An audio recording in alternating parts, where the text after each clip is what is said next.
allons passer au deuxième intervenant, Thomas Pellerin-Carlin, qui est expert d'énergie à la Fondation Jacques Delors et qui va nous parler d'efficacité énergétique, de renouvelables et de transition énergétique. Donc c'est dans le prolongement de ce qu'on vient d'entendre. Tout à fait. Bonjour à tous, je m'appelle Thomas Pellerin-Carlin, je travaille effectivement à l'Institut Jacques Delors, qui est, comme on dit à Paris, un think tank, et comme on dit au Québec, un laboratoire d'idées, qui s'occupe de questions européennes. Donc on travaille sur l'Union européenne en règle générale, et moi je suis l'expert de l'Institut qui travaille sur les questions énergie et climat. Donc, comme le nom l'indique, le nom de l'Institut, je vais le présenter très très brièvement. C'est marqué dans notre nom, on a été fondé par Jacques Delors. J'imagine que vous, qui ne connaît pas Jacques Delors ici, à part peut-être le bébé qui a moins d'un an. Brièvement, disons, Jacques Delors a une grande importance pour la construction de l'Union européenne entre 1985 et 1995, lorsqu'il était président de la Commission européenne, et après avoir quitté la vie politique européenne et avoir refusé d'entrer dans la vie politique française, il a voulu continuer à s'engager. C'est pour ça qu'il a fondé l'Institut, et on travaille maintenant depuis 20 ans. On va fêter notre 20e anniversaire dans 2 semaines. Donc c'est un institut qui est jeune et qui travaille depuis une petite dizaine d'années sur les questions énergie et climat. Et nous avons une perspective européenne qui est assez différente de beaucoup de nos collègues. On n'est pas basé à Bruxelles. On a 2 bureaux qui sont basés à Paris et à Berlin, justement parce qu'il faut que l'Europe parfois sorte un peu de Bruxelles pour voir ce qui se passe sur le terrain, et aussi pour aider les gens qui sont sur le terrain à changer les choses pour le mieux. Donc, est-ce que vous pouvez me dire, à votre avis, quelle est la principale source d'énergie, donc de l'énergie primaire, celle que prend la nature, la principale source d'énergie primaire qu'on utilise en Europe, à votre avis? Donnez un... Monsieur.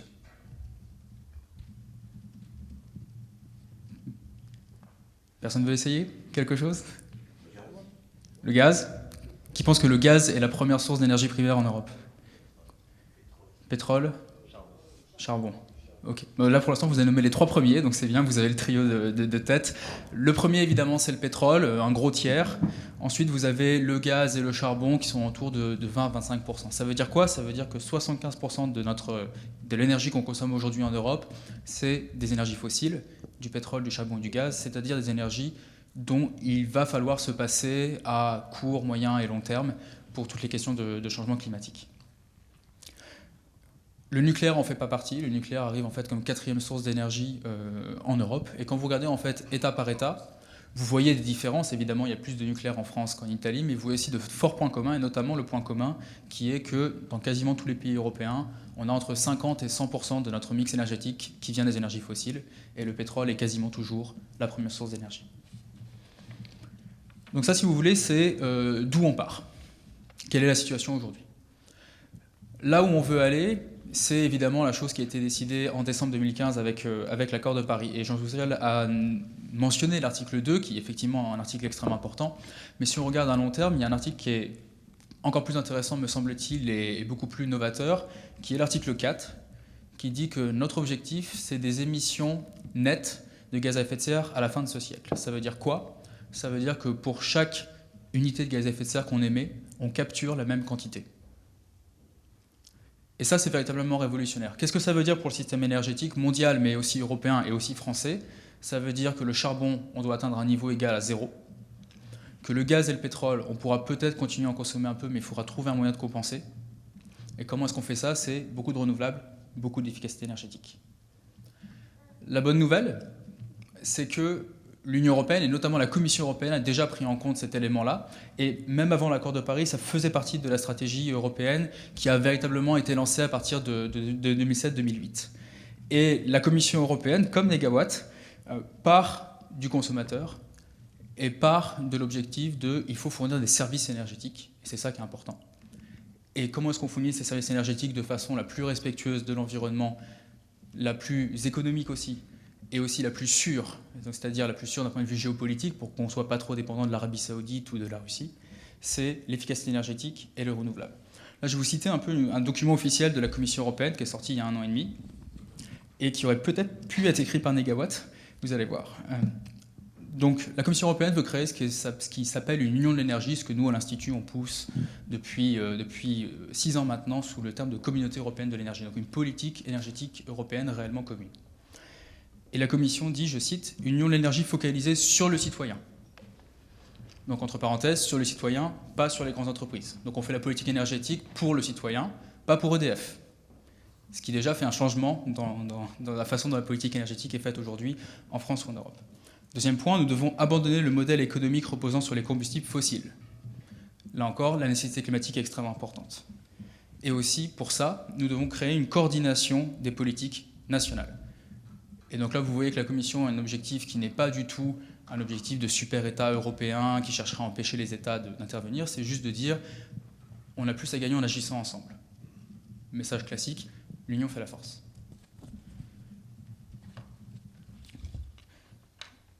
Donc pour ça, pour atteindre cet objectif d'un système énergétique qui soit efficace et qui soit respectueux de l'environnement, on a toujours ces deux éléments, efficacité énergétique et énergie renouvelable. Il y a aussi d'autres éléments dont on pourra mentionner si vous le souhaitez. Évidemment, la question du nucléaire qui est très importante dans certains pays comme la France, comme la Suède ou comme l'Allemagne pour des raisons diverses. Et aussi d'autres méthodes comme la séquestration du dioxyde de carbone. Mais d'abord, l'efficacité énergétique. Qu'est-ce que l'Union européenne fait là-dessus? Vous avez globalement 3 actions principales: réglementer, informer et financer. Donc réglementer, c'est réglementer la production. J'imagine que vous avez déjà vu ce genre de petits diagrammes sur votre machine à laver, vous savez, les trucs verts, etc., jaune, orange. Ça, en fait, c'est un règlement européen qui date de plusieurs années et qui a 2 fonctions. La première fonction, c'est de réglementer la production en sortant du marché les produits les plus énergivores.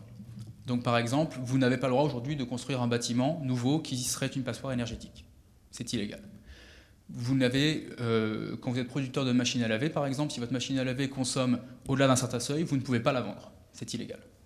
Donc ça, c'est le premier élément. C'est un élément de réglementation. Le deuxième élément, c'est celui d'information du consommateur. Et c'est ces étiquettes-là que vous voyez sur une agence immobilière ou lorsque vous voulez acheter un produit, qui vous permet de savoir en tant que consommateur quel va être le coût pour vous en matière énergétique.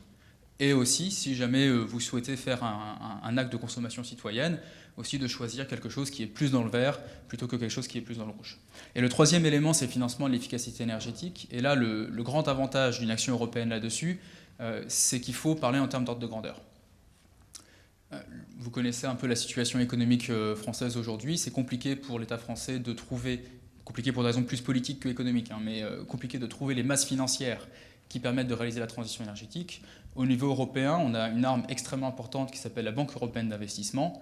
Et la Banque européenne d'investissement, c'est les investissements qui sont de l'ordre de centaines de milliards d'euros.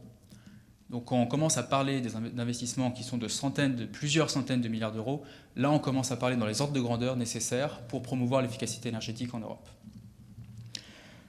Alors tout n'est pas rose évidemment, il y a une grosse faiblesse dans cette politique européenne de l'efficacité énergétique, c'est qu'elle ne concerne pas un des plus grands secteurs consommateurs d'énergie, qui est bien évidemment le secteur du transport. Pourquoi est-ce que ça ne le concerne pas? La puissance des lobbies et la puissance des États. Fondamentalement, pourquoi est-ce que ça ne le concerne pas? C'est parce que Volkswagen va faire du lobbying envers l'État allemand, Renault, Peugeot, Citroën vont faire du lobbying envers l'État français, et l'État français et l'État allemand et d'autres États, en République tchèque, en Espagne, en Italie, vont mettre des bâtons dans les roues, voire faire dérailler ce que voudrait faire la Commission européenne en matière d'efficacité énergétique sur les voitures, pour donner un exemple concret. Alors la bonne nouvelle, c'est un graphique que je ne peux pas vous montrer, mais la consommation d'énergie en Europe commence à baisser depuis 2006. Et aujourd'hui, en Europe, on consomme 11% de moins d'énergie que lors de l'année 2006, alors que si on évalue la richesse en termes de PIB, le PIB a augmenté depuis 2006. Donc ça, si vous voulez la bonne nouvelle, c'est qu'on est déjà dans la bonne direction, moins 11% de consommation d'énergie en Europe, et qu'il s'agit dans ce cas-là de voir ce qu'on peut faire pour l'accélérer, notamment pour que cette baisse de la consommation d'énergie puisse concerner le transport. Et qui dit baisse de la consommation d'énergie, dit baisse des émissions de gaz à effet de serre. Alors l'objectif, qui est un objectif qui n'est pas européen mais qui est français et allemand. Les Français et les Allemands sont dotés de leur propre loi de transition énergétique et elles ont un point commun, c'est que l'objectif c'est de diviser par 2 la consommation d'énergie à l'horizon 2050. Pour l'instant, on est sur la bonne pente, on est sur une pente descendante, mais on ne va pas encore assez vite pour atteindre ces moins 50%. Donc, même si on a divisé la consommation d'énergie par deux, il s'agit aussi de produire des énergies renouvelables, enfin de produire grâce à des énergies renouvelables l'énergie et les services énergétiques dont on continuera à avoir besoin. Pour ce qui est des énergies renouvelables, l'action de l'Union européenne a d'abord été d'essayer de faire en sorte que les États se dotent d'objectifs nationaux. Et c'est ce qui a été réalisé à la fin des années 2000, où on a un objectif européen commun qui est de 20% d'énergie renouvelable dans le mix énergétique européen, et qui a été décliné, et c'est un choix des États, qui a été décliné État par État. Donc globalement, le chiffre est beaucoup plus élevé par exemple pour la Suède, où il y a beaucoup de ressources et beaucoup de capacités de production de renouvelables grâce aux forêts, grâce aux montagnes, etc. Là où il est plus faible pour certains pays, comme par exemple la Bulgarie, qui ont à la fois moins de ressources naturelles et aussi des problèmes économiques qui limitent leur capacité à investir. Néanmoins, le grand avantage, c'est que ça permet d'éviter un phénomène de passage clandestin, où vous pouvez avoir, au niveau européen comme au niveau international, un État qui dit les énergies renouvelables, je laisse les autres se développer, moi je ne vais pas m'en occuper, je reste dans mon coin. Et donc ça, c'est un grand avantage de l'Union européenne lorsqu'on réussit à se doter d'objectifs contraignants juridiquement, c'est que tout le monde avance dans le même sens. Le deuxième outil, ça a été de libéraliser le marché, et notamment pour casser les monopoles de grandes entreprises comme par exemple EDF en France. C'est quelque chose qui est extrêmement dur et aujourd'hui c'est dur de dire que le monopole d'EDF a été cassé, mais si vous voulez développer des énergies renouvelables, notamment des énergies renouvelables détenues par les citoyens, vous avez besoin de faire un certain type de libéralisation du marché. Et ce que l'Union européenne essaye de faire, c'est ce type de libéralisation du marché, avec évidemment tous les problèmes de lobbying qu'il y a derrière, et toutes les grandes entreprises, et aussi les plus petites entreprises, qui essayent de faire valoir leur mot. Mais l'idée générale, c'est d'avoir un nouveau système de marché d'électricité qui favorise le développement des renouvelables. La troisième action, c'est aussi le financement des projets. Et là, comme pour l'efficacité énergétique, l'avantage, c'est que lorsqu'on parle au niveau de l'Union européenne, on a, disons, la masse critique qui est nécessaire en termes de financement. Aussi, un élément important, et ce qui est intéressant, c'est qu'on critique beaucoup l'Union européenne en disant qu'elle est très sensible au lobbying, ce qui est vrai. Elle est moins sensible au lobbying que les États nationaux. Pour une raison très très simple, c'est que EDF en France est un lobby extrêmement important sur la question énergétique. Total en France est aussi un lobby extrêmement important. Et en gros, en France, vous avez 2, 3, 4 grandes entreprises qui ont une masse fondamentale, phénoménale d'influence sur le gouvernement. L'immense avantage de l'action au niveau européen, c'est que vous n'avez pas 4 grands acteurs. Vous en avez peut-être 40, 50. Et il est beaucoup plus dur pour eux d'arriver à une position commune, et donc il est beaucoup plus dur pour eux d'influencer la décision européenne que pour les lobbies français d'influencer la décision française. Et un excellent moyen pour réduire encore plus le pouvoir des lobbies, c'est tout simplement qu'il y ait une attention médiatique et une attention citoyenne à ce qui se passe. Plus il y a une volonté des citoyens de contrôler ce qui se fait à Bruxelles, moins les lobbies sont puissants. Et vous pouvez l'avoir vu par exemple sur le scandale des voitures avec Volkswagen par exemple. Il y a eu des décisions extrêmement fortes qui ont été prises au moment où l'attention médiatique était très importante. Et lorsque l'attention médiatique s'est rabaissée, les lobbies nationaux, donc les lobbies des voitures, sont allés faire du lobbying sur leurs gouvernements nationaux qui ont réussi à détricoter largement la proposition qui avait été adoptée 3 mois auparavant par la Commission européenne. Pourquoi est-ce que c'est intéressant d'avoir une coopération européenne sur les énergies renouvelables? Au-delà de l'aspect politique que j'ai mentionné, il y a une raison purement technique. Le principal problème des énergies renouvelables, c'est la variabilité, ce que d'autres appellent aussi parfois l'intermittence des énergies renouvelables. C'est facile à comprendre. S'il n'y a pas de vent, votre éolienne ne produit rien. Donc qu'est-ce que vous faites le jour où il y a une consommation d'électricité, mais il n'y a pas de vent? Ce qui est très intéressant, quand vous construisez ce système-là au niveau européen plutôt qu'au niveau national, cette question de la variabilité devient beaucoup plus facile à gérer. Pourquoi? Parce que vous pouvez connecter, si vous voulez, les ressources naturelles européennes. Vous pouvez connecter le vent, qui souffle surtout sur la façade atlantique et sur la mer du Nord, avec la production solaire qui va surtout arriver au sud de l'Europe, avec aussi les sources de biomasse que vous avez dans plusieurs points en Europe, par exemple dans ma région, en Basse-Normandie, mais aussi au nord de l'Europe, en Europe centrale et dans des pays d'Europe centrale et orientale, comme la Pologne, comme la Lituanie, comme la Bulgarie. Et vous pouvez connecter tout ça avec les montagnes, c'est-à-dire avec l'hydroélectricité, qui est une énergie renouvelable qui vous donne de l'électricité quand vous voulez et qui est très utile pour gérer justement cette variabilité. Donc ça fait quoi? Ça fait qu'un système électrique basé sur du renouvelable est beaucoup plus facile à construire au niveau européen d'un point de vue technique et il est beaucoup plus économiquement rentable. Alors pourquoi est-ce que c'est important aussi que ce soit économiquement rentable? Parce que le changement climatique et la transition énergétique sont des sujets extrêmement importants, mais on a aussi besoin d'argent public pour faire autre chose. Nos services de renseignement pour lutter contre le terrorisme, l'éducation pour nos enfants, etc. Donc c'est aussi pertinent de chercher à avoir une transition énergétique qui soit la plus économique possible pour que l'argent public soit toujours disponible pour d'autres missions que réalisent nos États et nos collectivités locales. Le principal problème là-dessus, c'est une insuffisante coordination des politiques nationales. Et vous savez bien évidemment qu'il y a plus de soleil au sud de l'Europe, mais est-ce que vous savez quel est le pays qui a le plus de panneaux solaires par habitant en Europe? L'Allemagne. Moi, j'ai vécu à Lille, j'allais souvent en train en Belgique, et pour savoir si j'étais à Lille, ou si j'étais en France ou en Belgique, je regardais juste à travers le train, je regardais en fait les maisons, et s'il y avait des panneaux solaires, je savais que j'étais en Belgique. Voilà. Donc là, ce que vous avez, c'est une insuffisante coordination des États européens, qui fait que vous avez des panneaux solaires là où il y a des subventions, et pas là où il y a du soleil. Donc ça, c'est quelque chose que nous on pousse, que la Commission européenne souhaite, que les États souhaitent plus ou moins selon les cas, mais quelque chose pour lequel les citoyens peuvent agir directement, et aussi par le biais des élus qu'on envoie au Parlement européen, aux parlements nationaux, mais aussi les élus pour qui on vote au sein de nos villes. La bonne nouvelle, c'est qu'il y a une forte croissance des énergies renouvelables en Europe. Pardon, quel pays le mieux équipé en énergie renouvelable? Je vais y venir. Il y a une forte croissance des énergies renouvelables en Europe. Ce que vous voyez en gros, si vous prenez sur les 10-15 dernières années, donc je vous rappelle, la consommation d'énergie a baissé de 11%. Et en fait, toutes les consommations de toutes les sources d'énergie ont baissé, à l'exception des renouvelables. Donc on consomme moins de gaz, moins de charbon, moins de nucléaire, moins de pétrole, etc. qu'en 2006. La seule source qui a augmenté, c'est les renouvelables. Elle a été multipliée par 3,5.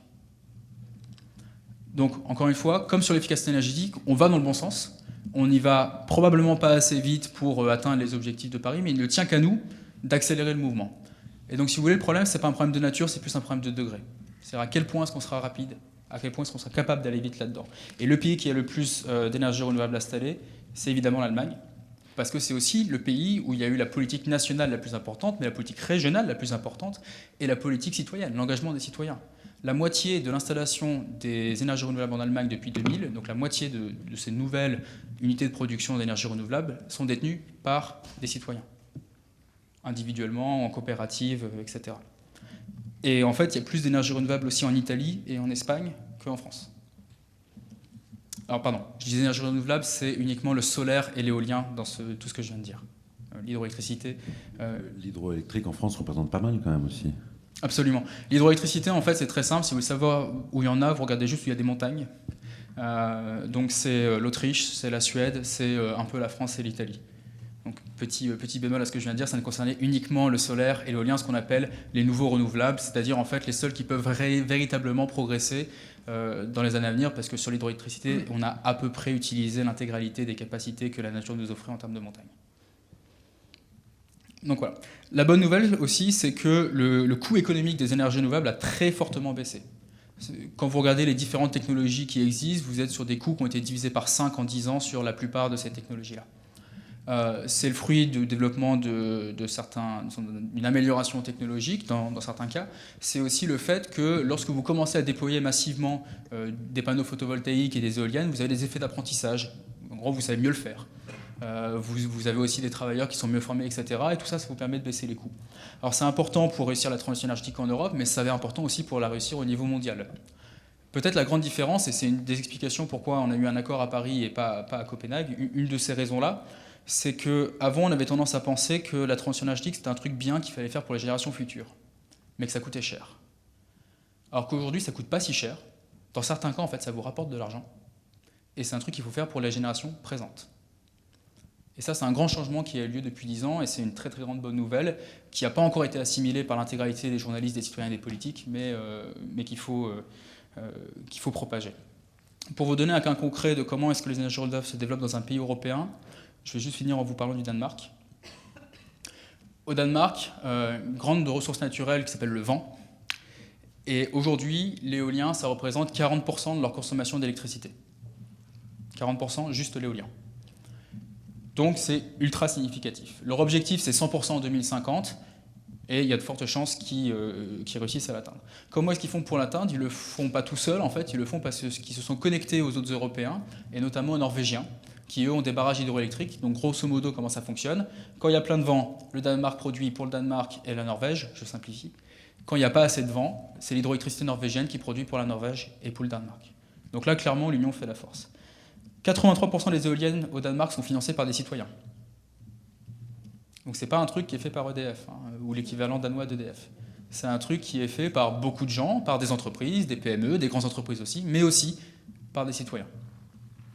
Les coopératives d'éoliennes au Danemark, ça représente 100 000 familles danoises. Donc en gros, ça ferait 3 millions de personnes en France, si vous voulez, en termes d'ordre de grandeur. Donc c'est quelque chose qui est très significatif. Enfin, ça a permis au Danemark de devenir le leader mondial de l'industrie éolienne. Le leader mondial de l'industrie éolienne, c'est une entreprise danoise qui s'appelle Vestas et qui gagne des marchés absolument partout dans le monde. Donc là encore une fois, pour le Danemark, ça a coûté un peu d'argent au début, mais c'est une politique industrielle qui crée des emplois au Danemark, parce qu'aujourd'hui au Danemark, vous avez 30 000 emplois qui dépendent directement de l'industrie éolienne. Et encore une fois, le Danemark est un petit pays, si vous mettez ça en France, c'est autour de 300-400 000 emplois. Donc si vous voulez inverser la courbe du chômage, une politique industrielle basée autour des renouvelables est une des solutions que vous pouvez avoir, avec des effets sur l'emploi, des effets économiques, et évidemment les effets climatiques qu'on recherche, aussi bien chez nous que dans les autres pays du monde. Donc en conclusion, ce qui doit être accéléré, c'est l'efficacité énergétique et le développement des renouvelables. On est dans la bonne direction, il faut y aller plus vite. Ce qui reste encore à faire, c'est travailler sur la question du transport, travailler très sérieusement sur la question du transport pour avoir un transport véritablement écologique dès aujourd'hui et dans les décennies à venir en France, en Europe et dans le reste du monde. Et l'autre élément qui manque fortement actuellement, mais ça commence à être débattu au sein de l'Union européenne, c'est la dimension sociale. C'est-à-dire quelle politique sociale on fait pour la transition énergétique. Comment est-ce qu'on accompagne les travailleurs qui vont perdre leur emploi, les mineurs de charbon? Vous avez encore des dizaines de milliers de mineurs de charbon en Allemagne et en Pologne. Il y a en République tchèque aussi. Comment est-ce qu'on fait pour que ces gens-là acceptent politiquement la transition énergétique et puissent trouver un autre travail ou d'autres formes de vie qui leur permettent de vivre bien dans la transition énergétique? Et la dimension sociale aussi pour ce qui est de la pauvreté énergétique. On a des millions d'Européens qui n'ont pas l'argent pour se chauffer correctement, avec tous les impacts que ça a sur le confort de vie, mais aussi sur la santé et sur l'humidité des bâtiments. Et là aussi, c'est quelque chose qui est nécessaire si on veut faire que la transition énergétique ne soit pas que bonne pour nous sauver du changement climatique, mais nous permettre aussi de construire une société plus juste et plus démocratique. Merci beaucoup. Maintenant, notre troisième intervenant. Alors François, peut-être que oui. Ce qu'on pourrait faire, c'est prendre une question du public et de couper un peu notre petite séquence comme on l'a fait. J'ai l'impression, je ne sais pas si mes collègues rédacteurs, mais que c'est tellement à clair le compte-rendu synthétique que c'est peut-être pas la peine, parce qu'effectivement, on a compris qu'il y a des scénarios qui existent pour la France, très concrets, qui finalement ressemblent à ce que Philippe Descola disait. Il faut qu'on parle des ressources et qu'on aille vers l'humain, et là c'est un peu pareil, on parle des besoins vraiment utiles pour voir comment on se connecte. Tu l'as décliné, Thomas, par rapport à tout ce qui pourrait se passer de positif, qui se passe déjà, mais peut-être pas assez vite au niveau de l'Europe, et on voit comment ça peut s'insérer dans le mondial. On va ensuite, justement, du coup, donner la parole à Cyril, qui, lui, va nous parler d'une coopérative en France. Donc, on va rentrer un peu dans le détail. Ça nous permet d'avoir différentes échelles. Donc, le temps que peut-être Cyril passe avec ses petits post-it pour des questions pour les rapporteurs, déjà, peut-être qu'après l'intervention de Baptiste et de Thomas, il y a peut-être une question du public qu'on peut prendre. Oui, bonjour. J'ai 3 petites questions. C'est au sujet de l'énergie. J'ai entendu parler de l'énergie libre sur les études de Tesla et le magnétisme. Alors, c'est un hoax? C'est une plaisanterie ou est-ce que c'est réel? Ensuite, sur le solaire, vous avez parlé d'énergie grise tout à l'heure. Un panneau solaire, c'est pas rien fabriqué. Il y en a de plusieurs sortes. La durée de vie est 10 ans maximum. Le rendement est faible. Est-ce que c'est vraiment une solution d'avenir? Et la même chose pour l'éolienne. Est-ce qu'en France, il y a vraiment un avenir sur l'éolienne? Je prends le TGV souvent et je passe devant plein d'éoliennes qui ne marchent pas du tout. Donc, est-ce que c'est une solution d'avenir? pense qu'on va répondre à deux. C'est des questions un peu classiques. Alors sur l'énergie libre, Tesla, enfin bien malin là, celui qui peut répondre. C'est une question compliquée. Je préfère botter en touche, à moins que quelqu'un vraiment soit spécialiste, parce que ouais. Okay. On botte toujours en touche. Ok, bah très bien. À la limite, il vaut mieux qu'il réponde maintenant alors.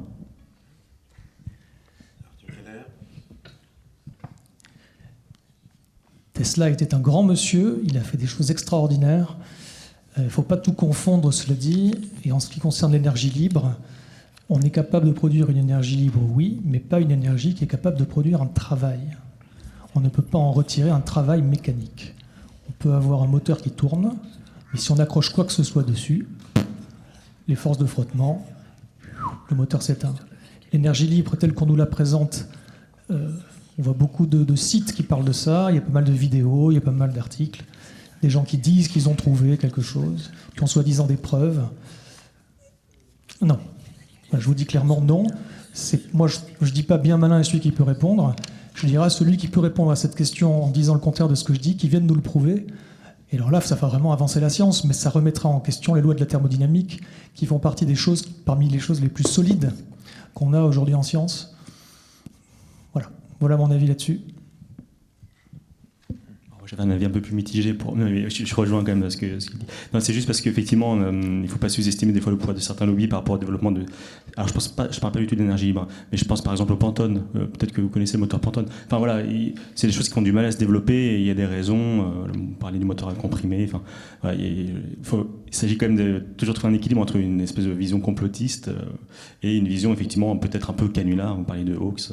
Voilà, on voit beaucoup de choses passer. Donc moi sur Tesla, je ne suis pas compétent. Je suis tendance à rejoindre mon collègue. Voilà, les lois de la thermodynamique font que l'énergie se conserve et si jamais il y a des forces de frottement, etc. Bref, je pense que c'est clair. Sur les panneaux photovoltaïques, bon, c'est une question récurrente. Hein. Oui, il y a toujours un peu ce mythe comme quoi le panneau solaire nécessiterait plus d'énergie qu'il n'en restituerait au cours de sa durée de vie. En fait, c'est une idée reçue depuis pas mal de temps, mais c'est faux.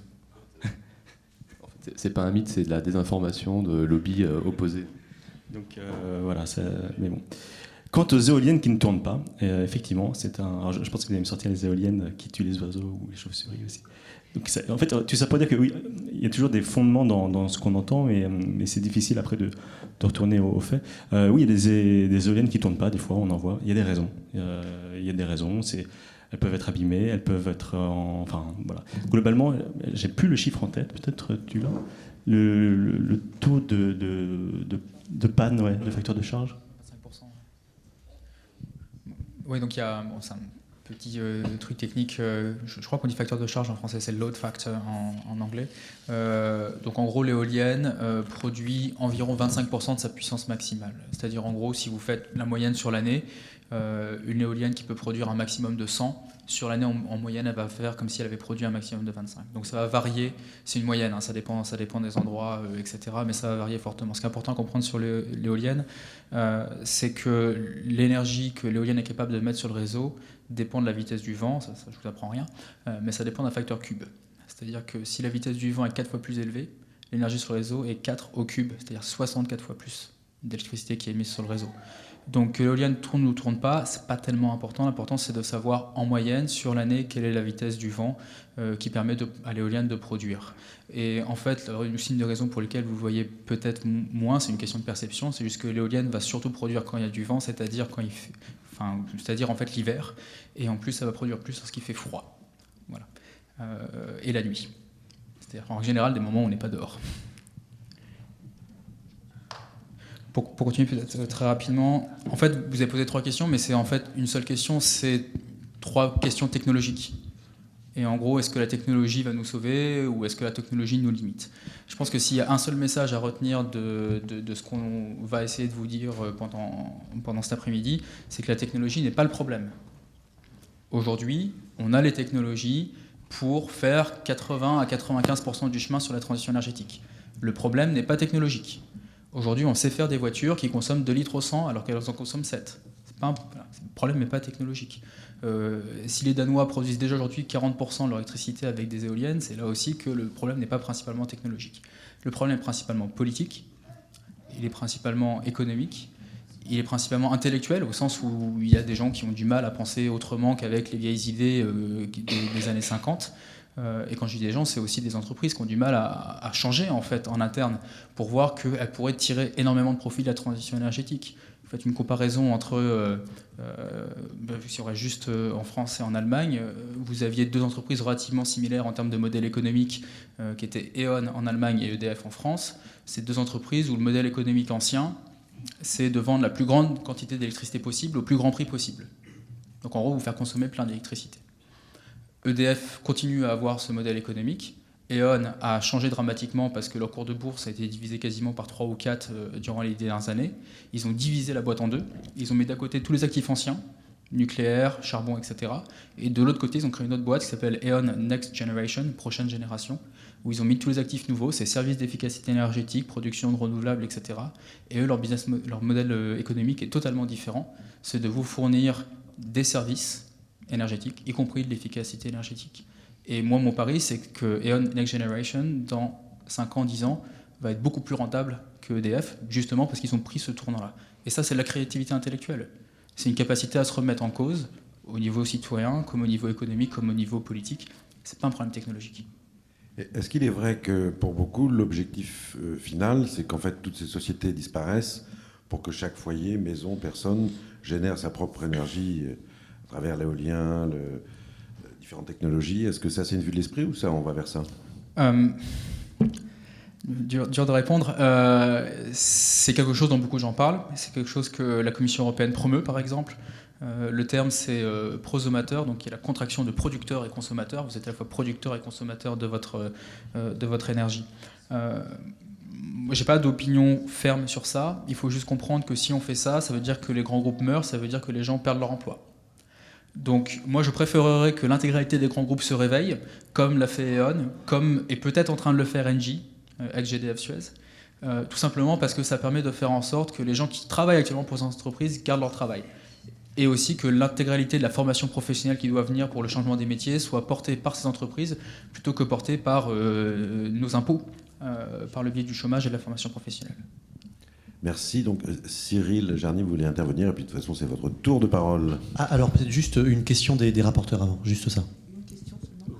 En fait, il y a une question technique, c'est à propos de la géothermie. Qu'est-ce qu'il en est? Est-ce que ça fait partie des solutions?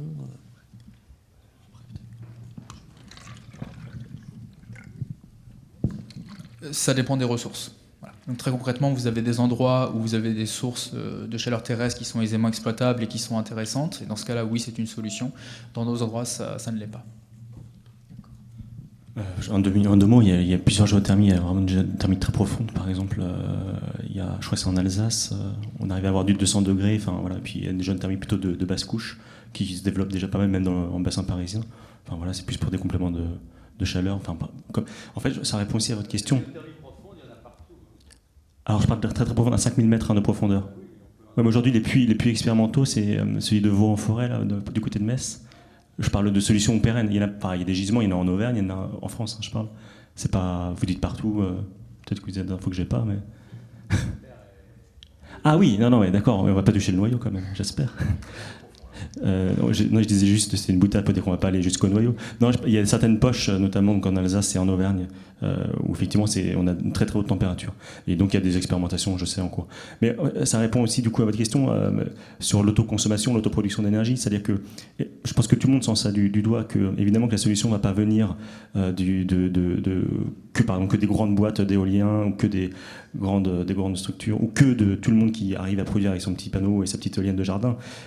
Enfin, je pense que, du coup, mon collègue l'a rappelé, on est vraiment sur un mix énergétique complet où effectivement les panneaux photovoltaïques devraient être un peu plus développés sur nos toitures, photovoltaïques et thermiques.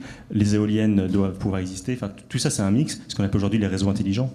Et donc, en fait, c'est vers ça qu'il faut tendre, globalement. Et la géothermie en fait partie aussi.